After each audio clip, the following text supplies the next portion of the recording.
യഥാർത്ഥ കമ്മ്യൂണിസ്റ്റ് ആരെന്ന ചോദ്യത്തിന് വ്യക്തമായൊരു ഉത്തരമായിരുന്നു കഴിഞ്ഞ കുറച്ച് ദിവസങ്ങളായി നമുക്ക് കാണാൻ സാധിച്ചത്. കമ്മ്യൂണിസ്റ്റ് നയങ്ങളിൽ നിന്നും വ്യതിചലിക്കുന്ന CPM എന്ന ബൂർഷ്വാ പാർട്ടി CPIക്ക് മുന്നിൽ ഏറ്റവും ഒടുവിൽ കീഴടങ്ങിയെന്നാണ് സൈബറിടത്ത് പലരും പരിഹസിക്കുന്നത്.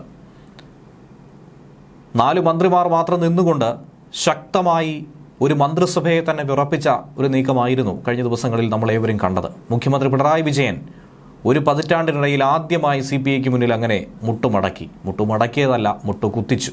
അതായിരിക്കും കുറച്ചുകൂടി ശരിയായിട്ടുള്ളത്. പ്രതിപക്ഷത്തിന് പോലും ഇക്കാലയളവിൽ സാധിക്കാത്ത ഏറ്റവും വലിയൊരു നീക്കം. അതുകൊണ്ട് തന്നെയാണ് വിദ്യാഭ്യാസ മന്ത്രി വി ശിവൻകുട്ടി ഏറെ വിഷമത്തോടെ ഇപ്പോൾ പറയുന്നത്. VD സതീശൻ പോലും ചെയ്യാത്ത പ്രവൃത്തിയാണ് ബിനോയ് വിശ്വ നിങ്ങളുടെ കൂട്ടർ ചെയ്തിരിക്കുന്നത്. PM ശ്രീ പദ്ധതിയിൽ നിന്നുള്ള പിന്മാറ്റത്തിന് ശേഷമാണ് CPI നേതാക്കൾക്കെതിരെ ഇത്തരത്തിൽ ആഞ്ഞടിച്ചിരിക്കുന്നത്. പ്രതിപക്ഷത്തുള്ളവർ നടത്തുന്നതിലും രൂക്ഷമായ വിമർശനം തനിക്കെതിരെ CPI നേതാക്കളും കുട്ടി സഖാക്കളും നടത്തി. തൊലിയുരിക്കുന്ന രീതിയിലുള്ള പ്രകടനങ്ങൾ. മന്ത്രി GR അനിലിനും പ്രകാശ് ബാബുവിനും രൂക്ഷ വിമർശനം ഇതോടൊപ്പം തന്നെ ശിവൻകുട്ടി നടത്തിയിട്ടുണ്ട്. അതോടൊപ്പം പോഷക സംഘടനകൾക്ക്.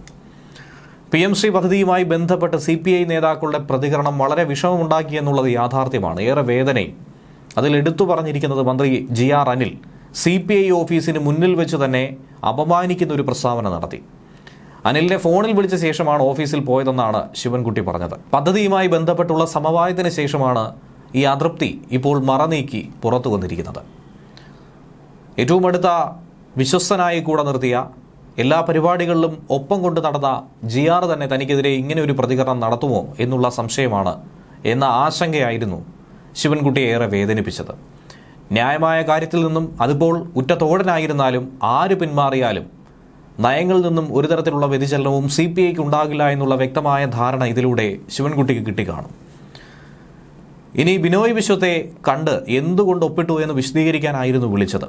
കൂടിക്കാഴ്ചയ്ക്ക് ശേഷം താൻ ഒന്നും തന്നെ പറഞ്ഞിരുന്നില്ല. പക്ഷേ GR അനിലാകട്ടെ മാധ്യമങ്ങളോട് തന്നെ അവഹേളിക്കുന്ന രീതിയിലുള്ള പ്രസ്താവനകൾ നടത്തിയെന്നാണ് ശിവൻകുട്ടിയുടെ വിഷമം.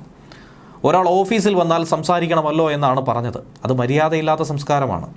ഒരാൾ ഓഫീസിൽ വന്നാൽ സംസാരിക്കണമല്ലോ എന്നാണ് പറഞ്ഞത്. അത് മര്യാദയില്ലാത്തൊരു സംസാരമായിരുന്നു. പ്രകാശ് ബാബു MA ബേബിയെക്കുറിച്ച് നടത്തിയ പ്രസ്താവനയും ASF AYF പ്രവർത്തകർ തൻ്റെ ഓഫീസിലേക്ക് മാർച്ച് നടത്തിയതും തൻ്റെ കോലം കത്തിച്ചതുമൊന്നും ശരിയായിട്ടുള്ള രീതിയല്ല എന്നാണ് മന്ത്രി ശിവൻകുട്ടി തന്നെ പറയുന്നത്.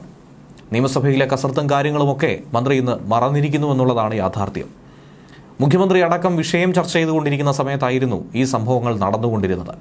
CPIക്കെതിരെ അങ്ങനെ കടുത്ത വിമർശനം തൻ്റെ ഭാഗത്തു നിന്ന് ഉണ്ടായിട്ടില്ല എന്ന് മന്ത്രി തന്നെ പറയുന്നു. പ്രകാശ് ബാബു MA ബേബിയെ അവഹേളിക്കുകയാണ് ചെയ്തത്. എന്തടിസ്ഥാനത്തിലാണ് ബേബി നിസ്സഹായൻ എന്ന് പറഞ്ഞതെന്നാണ് ചോദിക്കുന്നത്. ബേബിയോട് സഹതാപം എന്ന് പറഞ്ഞ് ഞങ്ങളുടെ പാർട്ടി ജനറൽ സെക്രട്ടറി ആയിരുന്നു. തീരെ മര്യാദ കുറഞ്ഞ വാക്കുകളായിരുന്നു പ്രകാശ് ബാബു പറഞ്ഞതെന്നാണ് ഇപ്പോൾ പറയുന്നത്. എന്നാൽ പ്രകാശ് ബാബു ഇപ്പോൾ ബേബിക്ക് അതിൽ വിഷമമുണ്ടായെങ്കിൽ ക്ഷമ ചോദിക്കുന്നു. അപ്പോഴത്തെ ആ ഒരു സാഹചര്യത്തിൽ പറഞ്ഞത് മാത്രമാണ്. അതിന് പ്രത്യേകമായ കാരണങ്ങളും കാര്യങ്ങളും ഉണ്ടായിരുന്നു. ആ മീറ്റിംഗുമായി ബന്ധപ്പെട്ട് ഭക്ഷണം പോലും കഴിക്കാതെയായിരുന്നു, അത്രയധികം പ്രാധാന്യമായിരുന്നു D രാജ നൽകിയത്. പക്ഷേ ഒരു പ്രതികരണമോ മറ്റ് അനുഭാവപൂർവ്വമായിട്ടുള്ള വാക്കുകളോ ഉണ്ടാകാത്തത് കൊണ്ട് തന്നെയാണ് MA ബേബി നിസ്സഹായൻ എന്ന് പറഞ്ഞിരിക്കുന്നത്. അത് സഹതാപം തന്നെയായിരുന്നു എന്ന കാര്യത്തിൽ സംശയമില്ല എന്നാണ് പ്രകാശ് ബാബുവിൻ്റെ വാക്കുകളിലൂടെ മനസ്സിലാക്കാൻ സാധിക്കുന്നത്. ഇനി ഒരു പക്ഷേ എന്തായിരുന്നാലും വിഷയങ്ങൾ കെട്ടടങ്ങിയല്ലോ. വിഷമമായിട്ടുണ്ടെങ്കിൽ, വേദനിപ്പിച്ചിട്ടുണ്ടെങ്കിൽ ക്ഷമ എന്നുകൂടി പറഞ്ഞിരിക്കുന്നു. ഇതോടൊപ്പം ASF AYF സംഘടനകൾ അതിരുകടന്ന് പ്രതിഷേധിച്ചു എന്ന കാര്യമാണ് പറയുന്നത്. അതിൽ എന്തിനാണ് എൻ്റെ കോലം കത്തിച്ചതെന്നാണ് ചോദിക്കുന്നത്. എൻ്റെ വീട്ടിലേക്ക് 1 അല്ല 2 വട്ടം പ്രകടനം നടത്തി. ഞാൻ ബിനോയ് വിശ്വത്തെ വിളിച്ച് അതേക്കുറിച്ചുള്ള പരാതി പറഞ്ഞു. 2 സംഘടനകളും ചെയ്തത് ശരിയായില്ലെന്ന് ബിനോയ് വിശ്വവും പറഞ്ഞു. തന്നെ വർഗീയവാദിയാക്കാൻ ശ്രമിച്ച ഇവർക്കൊന്നും തന്നെ ചരിത്രം അറിയില്ല എന്നാണ് ശിവൻകുട്ടിയുടെ വാദം. എന്നാൽ SFI നടത്തുന്ന ഇതുവരെ നടത്തിയിട്ടുള്ള സമരങ്ങളെ ഒന്നും തന്നെ ശിവൻകുട്ടിയോ മുഖ്യമന്ത്രി പിണറായി വിജയനോ പാർട്ടി സെക്രട്ടറി MV ഗോവിന്ദനോ ഇന്നുവരെയും തിരുത്താൻ ശ്രമിച്ചിട്ടില്ല എന്നുള്ളത് യാഥാർത്ഥ്യമാണ്. തെറ്റ് ചെയ്താൽ അത് തങ്ങളുടെ കുട്ടികളാണ്. തെറ്റ് ആര് ചെയ്തിരുന്നാലും അത് തിരുത്തണമെന്നുള്ള ഒരു തിരുത്തൽ ശക്തിയായി CPI നിലകൊള്ളുമ്പോൾ CPMന് ഇതൊന്നും തന്നെ ബാധകമല്ലെങ്കിലും മറ്റുള്ളവർ ഇത് പാലിക്കണമെന്ന ശാഠ്യം തന്നെയാണുള്ളത് ശിവൻകുട്ടിയുടെ വാക്കുകളിലൂടെ നിഴലിക്കുന്നത്. എന്നാൽ ഇതിനിടയിൽ തന്നെ മന്ത്രി ശിവൻകുട്ടിയുടെ വിമർശനങ്ങളോട് മന്ത്രി GR അനിലും പ്രതികരിച്ചിട്ടുണ്ട്. ശിവൻകുട്ടി അങ്ങനെ ഒന്നും തന്നെ പറയുമെന്ന് താൻ കരുതുന്നില്ല എന്നാണ് GR പറയുന്നത്. കാരണം ഞങ്ങൾ തമ്മിൽ കോളേജ് കാലം മുതൽ തന്നെ ഉണ്ടായിരുന്ന സൗഹൃദമാണ്, അടുപ്പമാണ്. സംഘടനകളുടെ നേതാക്കളായിരുന്ന കാലം മുതൽ പരിചയവുമുണ്ട്. താൻ ഒരിക്കലും മോശപ്പെടുത്തുന്ന വാക്ക് പറയുന്ന ഒരാളല്ല.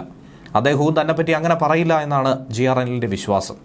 PM-ശ്രീ പദ്ധതിയുമായി ബന്ധപ്പെട്ട് സമവായത്തിലെത്തിയതിന് പിന്നാലെയാണ് ശിവൻകുട്ടി ഇത്തരത്തിലുള്ള പ്രതികരണങ്ങൾ നടത്തിയത്. ഇതോടൊപ്പം തന്നെയാണ് പദ്ധതിക്കെതിരെ സമരവുമായി ബന്ധപ്പെട്ട് AYF ഒരു ഖേദപ്രകടനം കൂടി നടത്തിയിരിക്കുന്നത്. സംഭവത്തിൽ മന്ത്രിക്ക് വേദന ഉണ്ടായെങ്കിൽ അതിൽ ഖേദമുണ്ടെന്നാണ് AYFന്റെ സംസ്ഥാന സെക്രട്ടറിയായ TT ജിസ്മോൻ പറയുന്നത്.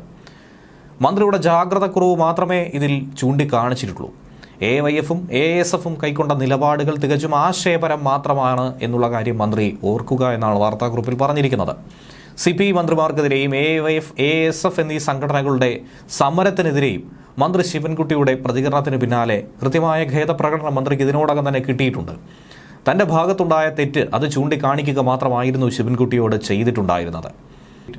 PM-ശ്രീ വിഷയത്തിൽ പ്രതിഷേധം അതിരുകടന്നുവെന്നും വാക്കുകൾ സൂക്ഷിച്ചുപയോഗിക്കണമെന്നുമുള്ള മന്ത്രിയുടെ പരാമർശം നിലവിൽ ജിസ്മോന്റെ ശ്രദ്ധയിൽപ്പെട്ടു. PM-ശ്രീ പദ്ധതിയിൽ ഒപ്പുവെച്ച തീരുമാനം ഞങ്ങളെ ആകമാനം വേദനിപ്പിച്ചതായിരുന്നു. വിദ്യാഭ്യാസ മേഖലയിലെ ചരിത്ര സത്യങ്ങളെയും വർഗീയവൽക്കരിച്ച് വിദ്വേഷത്തിന്റെ വിഷവിത്തുകൾ സമൂഹത്തിൽ നട്ടുവളർത്താനുള്ള ഫാസിസ്റ്റുകളുടെ ശ്രമങ്ങൾക്കെതിരെ ഇടതുപക്ഷ പ്രസ്ഥാനങ്ങൾ ജാഗ്രതയോടുകൂടി ഇനിയും സമരരംഗത്തേക്ക് ഇറങ്ങേണ്ടതുണ്ട് എന്ന് തന്നെയാണ് AYFന് പറയാനുള്ളത്. ഇതൊരു ഓർമ്മപ്പെടുത്തൽ മാത്രമാണ്.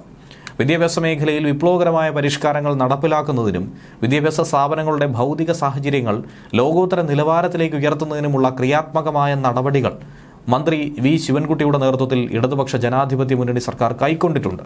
ഒരു മന്ത്രി എന്ന നിലയിൽ മുൻകൈയെടുത്ത് നടപ്പിലാക്കുന്ന സാമൂഹ്യ നീതിയിൽ അധിഷ്ഠിതമായ ഇടതുപക്ഷ സമീപനത്തിന്റെ ഫലമായി വിദ്യാഭ്യാസത്തിന്റെ ജനകീയ സ്വഭാവം നിലനിർത്താൻ നമുക്ക് കഴിയുന്നത് കേരളത്തിനാകമാനം അഭിമാനാർഹമാണെന്നും ജിസ്മോൻ പറയുന്നുണ്ട്.